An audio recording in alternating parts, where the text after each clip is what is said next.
Ladies and gentlemen, Undersecretary Claire Castro, the Palace Press Officer.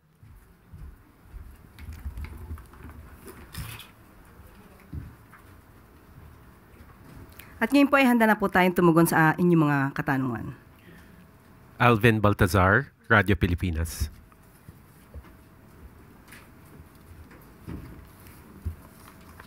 Yusek, good morning po. Yusek, if I'm not mistaken, matatapos na yung extension ni General Marbil sa June 4 kasi tapos na yung election. And meron ng mga pangalang lumulutang gaya ni General Melencio Nartaes being the number 2 man of the Nartades being the number 2 man and sinasabing close din kay Senadora Amy Marcos. And another name na lumulutang si General Torre, who led sensitive operations like the arrest of Pastor Apollo Kibeloy and former President Rodrigo Duterte. Meron na po bang take dito si Pangulong Marcos? At may nabanggit po ba si Pangulong Marcos kung ano yung possible criteria na mapipili niya as the next Chief PNP? Ang mga nabanggit yung pong pangalan ay pulos po lahat yan ay may integridad at magagaling. Sa ngayon po ay wala pa pong pinapaabot sa atin. Hintayin na lang po natin ang announcement ng Pangulo patungkol dyan. When do you expect yung announcement, Yusek? Kapag may nakarating na po agad sa akin, sa inyo ko po agad ibibigay ang impormasyon. Thank you very much. Eden Santos, Net 25. Yusek, good morning po. Meron po bang reaction from Malacanang dun sa naging statement po ni Alyansa Campaign Manager Toby Chanco na isinisisi po niya doon sa impeachment na isinulong against BP Sara yung pagkatalo po ng ibang kandidato po ng Alyansa? Wala pa po napaparating sa atin ang anumang reaksyon ng Pangulo patungkol dyan, kung yan man po ay totoo. Ang tangi lamang po nga naibigay sa atin na impormasyon ay dapat pong iwanan na kung ano man yung mga naging issue nung panahon ng pangangampanya at magpatuloy na lamang po ang bawat isa ng kanilang trabaho para po naman ito ay sa taong bayan. Quick follow-up lang po. Hindi po ba kakausapin ng Pangulo si Kong Toby para po sabi niyo nga iwanan na dahil tapos na yung panahon ng kampanya, may mga nanalo na po? Wala pong napaparating sa atin ganyan sa ngayon. Maricel Halili, News 5. Good morning, Yusek. Yusek, may we have your reaction lang dun sa naging statement ni Vice President Sara Duterte that she wants the impeachment trial to pursue because she wants to see bloodbath. Your comment on that? Medyo may pagkabayolente ang tugon ng ating Vice Presidente pero we hope that it is just a figure of speech and it should not be taken literally. Kung yan naman po ang nais niya at talaga naman po magkakaroon ng balitaktakan kapag nagkaroon ng trial, hayaan na lang natin po itong gumulong. Sa point of view po ng Palace, whose blood should be spilled? Hindi po makikialam ang Pangulo patungkol sa ganyang issue. Okay, but do you agree with the statement of former Senator De Lima that this is a toxic rhetoric remarks coming from the Vice President? Hindi rin po tayo magbibigay ng anumang opinion patungkol po dyan. Salamat, Yusek. Clay Pardilla, People's Television. Good morning, Yusek. Yusek, the government has approved 16,000 positions for the coming school year, an increase from 10,000 teaching positions created annually under VP Duterte. Ano po yung nagtulak sa government to increase po ng 16,000 position?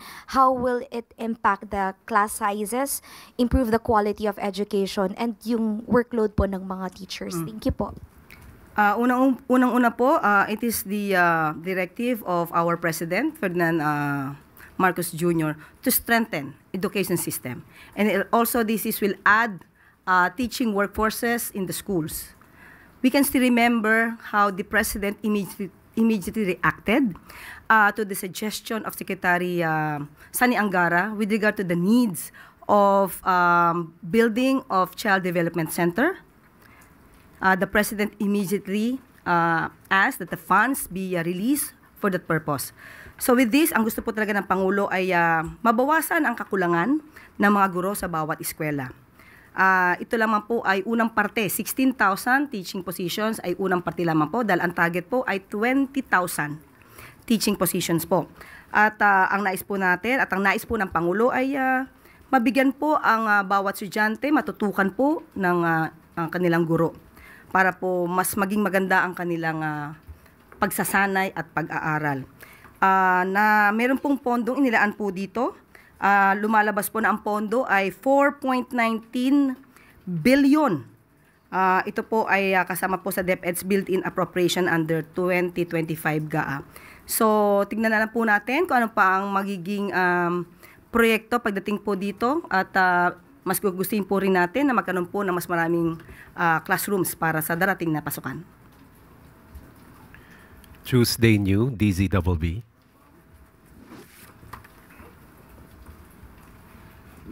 Good morning, ma'am.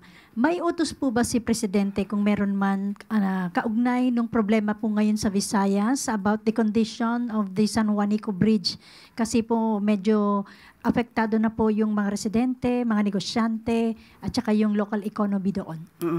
Ito lamang po ang una natin ipaparating. Ito'y ayon sa ating Pangulo. Ang pag-rehabilitate po, masasabi natin makakaroon ng pag-apekto no? Sa taong bayan, sa concerned citizens na nandoon sa lugar. Pero tignan po natin ito sa mas positibong aspeto dahil ito po ay rehabilitation. Mas nanaisin po talaga na maiwasan kung ano maaaring idulot ng disgrasya kung ito man ay hindi maaayos na maaga. So, sa ngayon po ay nagkaroon po ng blue alert. Ibig sabihin na sa heightened alert ang mga concerned agencies para po matugunan, marespondihan kung ano man po ang pangangailangan ng mga tao na aapektuhan. Nagkaroon na rin po ng multi-task force at magkakaroon din po ng public assistance desk on both sides doon sa bridge. At may 24-hour patrol unit na rin po for safety monitoring. Magkakaroon din po ng weighing station para madetermina yung mga vehicle na pwedeng dumaan. At ito po rin ang ipinangako ng DPWH, magkakaroon po ng 13 shuttle buses, 24/7 service para dun sa mga tao na maapektuhan para po magamit po ang lugar dahil light vehicles lamang po ang maaaring gumamit dito. So, pansamantala yun po. At mayroon pong pakikipag-ugnayan ang DPWH sa LGUs at sa PPA para how to ferry the buses of passengers na maaaring maapektuhan po. Thank you, ma'am. Last question, Sam Medinilla, Business Mirror.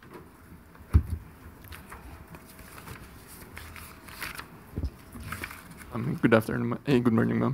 Magfa-follow up lang kami, ma'am, regarding po dun sa investigation ng Office of the President sa OWA, controversial 1.4 billion land acquisition deal ng OWA.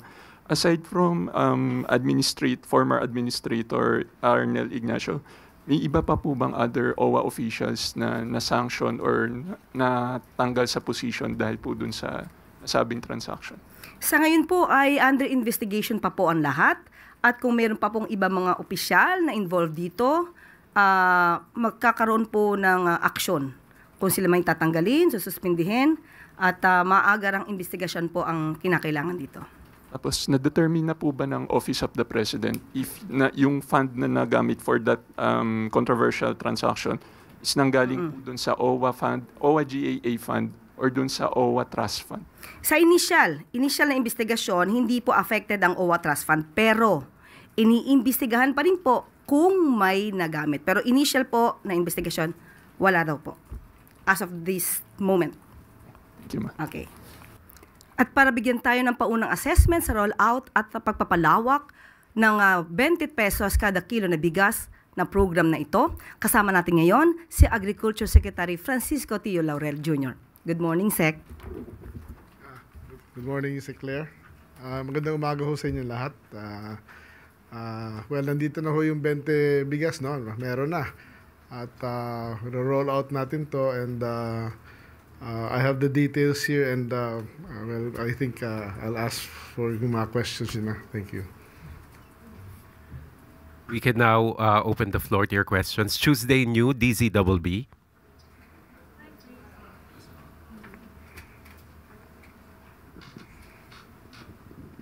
Good morning, Secretary. So far, sir, mga gaano na karami po yung na-dispose natin na tig 20 pesos na bigas?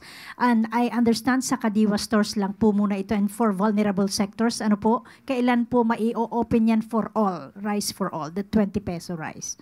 Well, base sa utos ng Pangulo natin, no, si Ferdinand Bongbong Marcos Jr., at na paramihin na ito kaagad at i-implement kaagad. Sa Cebu, basically, nasa 37 LGUs na tayo of Cebu, no? At nakabenta na tayo ng almost 12,000 sacks na since for this week. Sa mga Kadiwa stores natin na 34 Kadiwa stores, medyo konti pa lang dahil we started with a few nung Lunes, tapos nung Wednesday, ngayon nasa 34 na tayo, pero well, kita naman natin na medyo natutuwa ang mga tao at tuloy-tuloy naman. Ang problema namin na ina-address ngayon yung haba ng pila, no? So, we have ordered na bibisita ako, iikot ako mismo at para ma-address nga, magdagdag ng silya, maglagay ng electric fan kung hanggat kaya may kuryente, maglagay ng mga trapal o tolda para maano sa init. Alam niyo naman mainit ngayon, kaya i-address ho natin yan para maging mas maganda yung experience ng ating mga mamimili. Follow up lang, sir. So far, sir, ilan na yung naipalabas ninyo from NFA warehouses at sasapat po ba ito para masustain yung program? Definitely, we ang total natin we have 1 million sacks available, na milled rice na yun, newly milled rice. From Mindoro, nakapagpadala na tayo ng barko sa Visayas. Unang barko dumating na sa Cebu. May pangalawang barko na aalis this week papuntang Bohol. Galing sa Mindoro yun. Yung Iloilo naman, mukhang nagbebenta na. But of course, ang problema natin ngayon is yung election na hold nga tayo sa election ng sayang nga ho yun ng 10 days. Then ngayon, may mga nanalo, may natalo. At of course, like sa Cebu, there's still a question kung itutuloy ba ng bagong gobernador yung programa o hindi. Sa Bohol naman, yun ang mukhang susunod na pupuntahan natin at fina-finalize na yung schedule tsaka yung stocks na meron na doon at magla-launch sa Cebu, Southern Leyte, and others, no? Yun, isa pang follow-up nga, sir, yung mga bagong luklok na mga LGU na nasa kabilang kampo, susuportahan po kaya ito para magtuloy-tuloy lang yung programa? Nakausap nyo na po ba sila o mayroon na po bang initial na pakikipag-ugnayan doon sa mga bagong naluklok sa pwesto na LGUs? Kami dito sa DA, wala namang kaming kulay dito, no? We are doing our job for the Filipino people. Yan ang utos ng ating presidente, no? Lahat ng kailangan bigyan ay bigyan, no? Walang kulay ito. At yes, we have started to trying to set appointments na with let's say the incoming Cebu governor and other government officials na kasama dun sa unang phase 1 na tinatawag natin, which is the NIR region 6, 7, and 8 and yung Rice Emergency 12 and yun. Thank you, sir. Alvin Baltazar, Radio Pilipinas. Secretary, good morning po. Secretary, nabanggit nyo yung tungkol doon sa cooperation sana ng mga taga-LGU, Secretary. Opo. Bago ba yung election, ilang LGUs po ba yung nagbigay na ng kanilang cooperation para dito sa pagdidistribute ng burang bigas? Well, nung meeting namin dun sa Cebu with the governors of Visayas, almost all have committed naman. But then there are steps, katulad na may MOA na kailangan pirmahan, then ayun ngayon ang nandun tayo may mga pumirma na pero meron pang mga hindi nakapirma pending yung siyempre naging busy na lahat ng eleksyon pero ngayon tuloy-tuloy na lahat at we're setting up meetings and signing and scheduling the launches na. Kanina, Secretary, nabanggit nyo rin yung tungkol doon sa pila. Yung sa pila, mukhang may problema tayo doon sa pila. May mga pumipila daw kasi sa Kadiwa na nagpapakilalang anak ng mga senior citizen kasi hindi na makalakad, naka-wheelchair na. So, pwede raw ba yung ganong klase ng sistema on their behalf? Well, sa ngayon, pinapayagan namin yun dahil nga it might be true na ganun nga sitwasyon. But of course, we are listing down yung mga ganun nagkiklaim, and we will be counter-checking siguro sa kanilang tahanan at mabisitahin sila para makita lang talaga. But of course, as of the moment, we cannot question, and we really need to dispose and move out our stocks, magandang quality na bigas para tuloy-tuloy ho na at least makinabang. Anyway, makikinabang din naman yung iba. Secretary, ihabol ko lang ito. As of now ba, meron tayo nakukuha ang mga reklamo doon sa mga posibleng pananamantala ng mga traders doon sa mga magsasaka? Particularly yung mga nangbabarat sa mga local farmers natin. Well, meron na kami listahan of areas na identified na talagang mababa ang bili masyado ng traders sa mga farmers. We have 32 locations na sa Luzon na nakikita at iniimbestigahan na ng opisina ng DA kung sino yung mga traders na bumili na yon. Because we have to identify them, and basically may investigation na nangyayari ngayon. Meron na rin kaming plano para sa next harvest season ay yung sa mga lugar na yon na medyo nabilhan ng 13 pesos, 14 pesos, 15 pesos ay kami na pupunta ron sa next harvest season. Nakahanda kami bumili at meron na kaming marketing or procurement group na mobile na tatakbo sa mga may balitang area na mababa ang presyo ng palay. Secretary, isa na lang talaga. Doon sa ginagawa niyong investigation, mayroon bang posibleng kasong maisampa doon sa mga nanggugulang sa mga local farmers natin? At anong kaso? Well, technically, wala as of the moment. Pero siyempre, naghahanap kami ng paraan na legally baka maglabas kami ng policy in the future. Parang pinag-aaralan pa ho ito, But the idea that is set a floor price. Sa ibang bansa, meron mga ganung patakaran, like in India and other countries. So we are studying the best practices sa iba't ibang bansa so that we can hopefully, but of course, itong mga ganito, we were checking pa kung kailangan ba ito batas o pwedeng Department Administrative Order lang. Salamat po, Sir. Clay Pardilla, People's Television. Good morning, Sec. Sec, you've mentioned about the phases. When are we planning to expand the distribution of NFA rice or bigas, Bente Bigas to Mindanao? Okay. Well, yung phase 1 natin is ngayon na, with Negros Island region, sinama region 6, 7, and 8. Just to add, and more details on that, sorry, may kodigo ko dito para I don't miss. Dahil maraming, sa Region 1, first phase, ulitin ko lang, Negros Oriental, Samar, Eastern Samar, Negros Occidental, Northern Samar, Leyte, Bohol, Antique, Cebu, Iloilo, Capiz, Biliran, Southern Leyte, Guimaras, Siquijor, Aklan. Sinama din namin ng Mindoro kasi may clamor from Mindoro na galing sa amin yung bigas. Bakit wala kami? So sinama na namin sa first phase yan, and we are contacting yung mga governors dyan, Oriental and Occidental. Phase 2, ang target namin will be by July, and ang as mentioned before, ang rating namin is based on poverty incidence, so number 1 on sa phase 2 natin in July will be Zamboanga del Norte, which has a 37.7% of poverty incidence. Yan ang isa pinamataas. Pangalawa, Basilan, Cotabato City, Tawi-Tawi, Maguindanao del Sur, Maguindanao, Davao Oriental, Sorsogon, Maguindanao del Norte. Yan ho ang phase 2. Ang phase 3 naman, September. The list is Sultan Kudarat, Lanao del Norte, Catanduanes, Agusan del Sur, Sarangani, at Dinagat Island. So yan ho yung tatlong phases natin na i-implement natin for yung tinatawag na shared subsidy. Shared subsidy.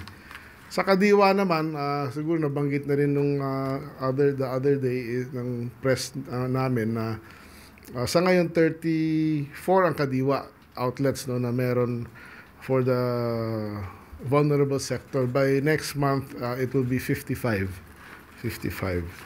Tapos yung sumama sa amin sa Rice Emergency 12 ay qualified din mag-join dito sa shared shared subsidy, which is itong Sinuloan, Laguna, Camsur, Mati, Davao, Cotabato Province, San Rafael, Bulacan, Palayan, Nueva Ecija, Isabela Province, Mataas na Kahoy, Batangas, Batanes, Navotas at San Juan.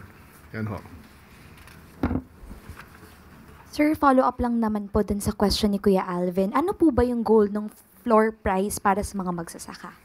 Well, ang goal nun is para makaset tayo ng floor price na hindi sila nalugi. Kasi ang pinakaayaw natin mangyari, malugi yung farmer, di ba? Dahil nga pinaghirapan niya, pinagpawisan. Siyempre, hangad natin kumita. Yun ang pinakamaganda. Pero kung sakaling due to adverse conditions or situations, meron pa ring floor price para nga hindi... Ang importante kasi ma-maintain natin tinatawag na planting intention eh. No? Kung nalugi ka this year, wag lang masakit at kung hindi ka nalugi, break even ka lang. At least malakas ang loob mo magtanim sa sunod na taon eh, di ba? Hindi mababawasan yung pagtatanim. Yun ang pinaka-importante.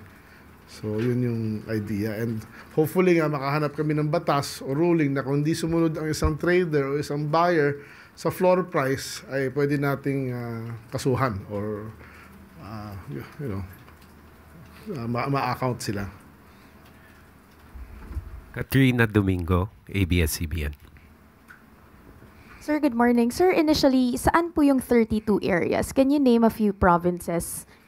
Saan po yung pinakamaraming, yung sabi niyo po kanina, mayroong investigation doon sa traders na bumibili ng very low prices. Saan po yung particular areas? Unfortunately, I don't have the details with me now, but maybe after this meeting, hahanapin ko sa computer ko. Yeah. Sir, on the shared subsidy, how much na po yung na-suspend ng government for subsidizing rice for indigent families to pull down the prices to 20 pesos per kilo? Depende sa tanong mo yan eh. Kung actual cash ba na linalabas namin ngayon? Actually, wala pa. Dahil sarami natin ng stocks. Sa ngayon, ang stocks natin ngayon ng palay is nung unang nagsasabi ako, 300,000 tons na. Ngayon, nasa 400 plus thousand na eh. So, lahat yan is yung NFA na bigas na binili galing sa GAA namin. So, yan pa rin yung bigas na binibenta natin. So, technically, except for the logistics of it, wala pang linalabas ang nadagdag pera ang gobyerno natin while selling this rice. Sir, last from my end. Sir, under the in the next 3 years, in the remaining 3 years of President Ferdinand Marcos Jr., would it be possible, how likely is it for the government to extend the 20 peso rice for non-indigents, regular Filipinos? Well, inutos na ho ni Presidente sa amin at sa akin na gagawin na natin to hanggang 2028. Yung formula na lang ang basically pinag-uusapan. Meron na kaming idea sa magkano ang magagastos.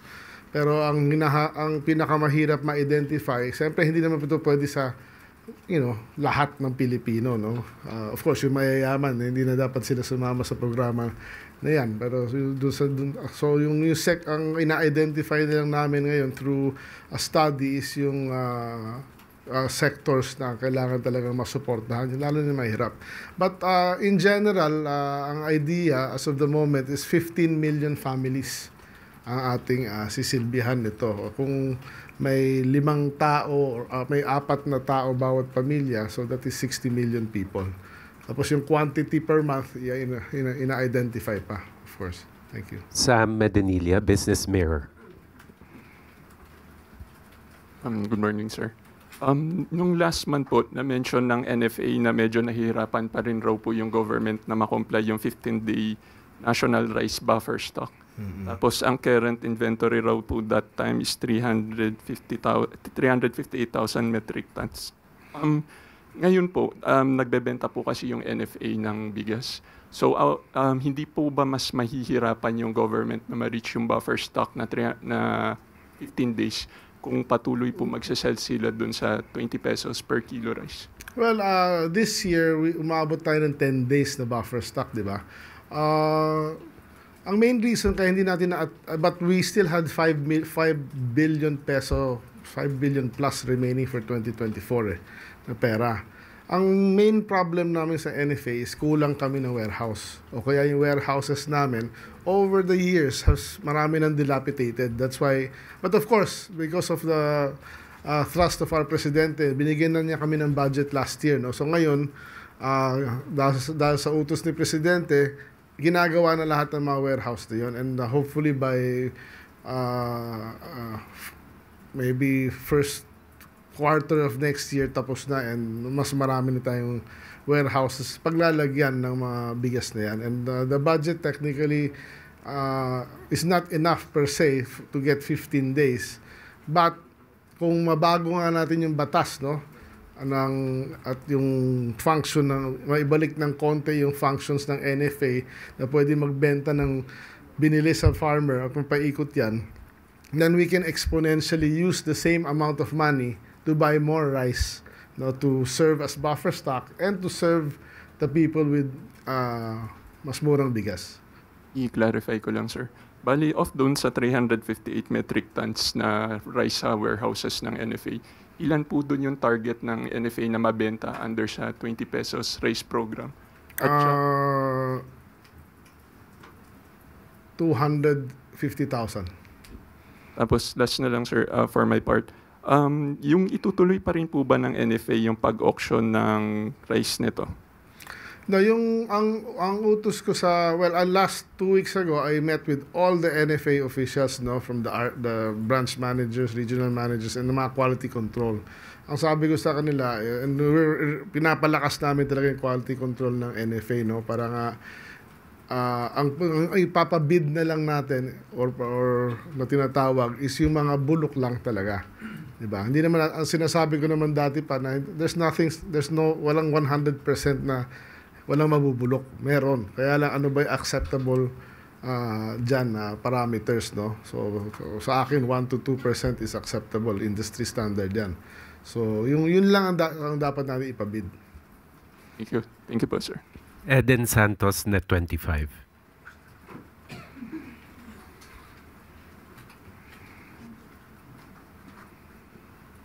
Secretary, good morning po. Clarification lang po. So, sa mga regions po na binabanggit ninyo, shared subsidy, ito po yung maghahati ang government at yung LGU sa 30 national pesos. and LGU, yes. Para doon sa 33 pesos kasi no, kaya naging 20. Sa Kadiwa po ba ay shouldered lahat ng government yung yes. 13 pesos? Hindi naman 13 pesos yun kasi yung presyo ng Kadiwa from NFA is actually 29, not 33. So 9 pesos yun. So yung bigas po, 29 pesos at 33 pesos yung original na price. Yeah, 29 yan from the start because it is supposedly yung rice na yun is medyo kaka-age lang. Aging stocks yun tinatawag. Pero hindi naman ibig sabihin luma yun. Ibig sabihin mga 2 months old, parang gano'n. Yun. So 29 pesos po pala yung original price, hindi po 33. Anyway, hindi po sa ba... Sa Kadiwa. Hindi po ba kakayanin ng government through DA po na i-shoulder lahat at Kadiwa centers po ang magbenta sa ating mga kababayan since meron pong mga LGUs na talagang hindi po kakayaning mag-subsidize para po makabili rin yung ating mga may hirap na kababayan na nasasakupan. Yung idea sa ngayon, medyo tama kayo ron. Yung idea sa ngayon, siyempre, hanggat maaari, dahil malaki din naman ang kailangan pera para doon sa mga first phase, second phase, third phase natin. Of course, yung mga mangyayari niyan, siyempre, mas gusto ko ng konti na may yung shared subsidy ang umiral para mas marami tayong magawa, di ba? Pero kung sakaling may LGU na may high poverty incidence na hindi kaya yun, talagang ang plano ay maglalagay ng Kadiwa. Doon po sa phase 2, mag-start on July, sabi niyo po. Yes. So ito po ay bandang Mindanao na yung makakabili po. Yeah, kagaya na nabanggit ko nga, bigas. yung Zamboanga del Norte, yung mga Basilan. Puro, actually, karos lahat Mindanao. So asahan po ng mga taga Mindanao yung 20 pesos na bigas on July. Nagre-repositioning na kami as of the moment dahil nga it takes, medyo logistically kung nakikita niyo, pati tawi-tawi, yung mga ganun nandun Kaya kailangan Basilan, Isla yan. So it's a logistical concern na inaayos natin. Thank you po. Last question for Sec. Q. Laurel, Clay Pardilla, People's Television. Hi, sir. Sorry, sir. Other topic. Can the Department of Agriculture confirm that it will impose a countrywide poultry ban from Brazil, which is our top meat supplier? Which how it will affect our the prices and supply of processed meat products? Well, basically, tinamaan sila ng bird flu, no? And as of the moment, wala tayong regionalization agreement with Brazil. So, yes, we will have to ban the whole country from exporting chicken to us, no? But of course, hindi lang naman Brazil ang nagsusupply sa Pilipinas, no? Maraming nagsusupply ng frozen chicken to the Philippines. So, magda-divert lang ng market. But ang advantage lang ng Brazil, kaya malakas sila dahil sila pinakamura. So, baka mas makabili lang tayo ng yung mga importers or processors na mas mahal ng konti. Pero I think the price difference is a few percentage lang. So, as far as supply is concerned, I really don't see any issue. Baka may brief supply gap lang na baka 1 or 2 weeks because they have to change origins. But in general, I don't see any issue because even our local poultry industry is medyo maganda ang production eh. So, wala masyado ako nakikitang issue. Thank you very much, Sec. Kiko. Yusek Claire. Thank you very much. Thank you, thank you very much, Secretary Kiko. Thank you. Thank you. Thank you very much, Yusek Claire. Masigabo ang pagtanggap at puspusan ang papasalamat ng ating mga kababayan na nakikinabang ngayon sa 20 pisong kada kilong bigas na nabibili sa mga kadiwa stores ng ating Pangulo. Kwento ng ilan sa mga pumila sa bahagi ng vulnerable sector sa Cebu, malaking tulong sa kanilang ang patok na budget na bigas. Basta napagkakasya na daw nila kasi ang kanilang mga gastusin sa pang-araw-araw nang hindi nabibitin ang pagkain ng kanilang pamilya. Nasa 10 hanggang 20 pesos kasi ang natitipid nila ngayon sa bigas, na pwede nang gamitin sa ibang pangangailangan tulad ng gamot. Samantala, excited naman ang mga kababayan natin sa iba't ibang lugar na mabili ang mga mas murang bigas na handog ni Pangulong Marcos Jr. At bago po tayo magtapos, isa pang good news para naman sa mga nagsilbi sa midterm elections nung nakaraang linggo. Alinsunod sa direktiba ni Pangulong Ferdinand R. Marcos Jr., dinagdagan pa ng Department of Budget and Management ng 1,000 piso ang election honorarium ng mga guro at poll workers. Bukod pa ito sa nauna ng 2,000 pisong across the board na dagdag allowance na inanunsyo ng DBM. Dahil sa bagong aumento, makatatanggap na ngayon ng 13,000 piso ang chairperson ng Electoral Board, habang 12,000 piso naman ang poll clerk at ikatlong miyembro ng board. Hindi po matatawaran ang serbisyo ng higit 750,000 poll workers na inabot na ng madaling araw sa mga presinto o hindi na natulog, matiyak lang na mabilang ng tama at maprotektahan ang ating mga boto. Saludo po kami sa inyong dedikasyon. At ito po nagtatapos ang ating briefing ngayong Lunes. Maraming salamat Malacanang Press Corps. Magandang tanghali para sa bagong Pilipinas.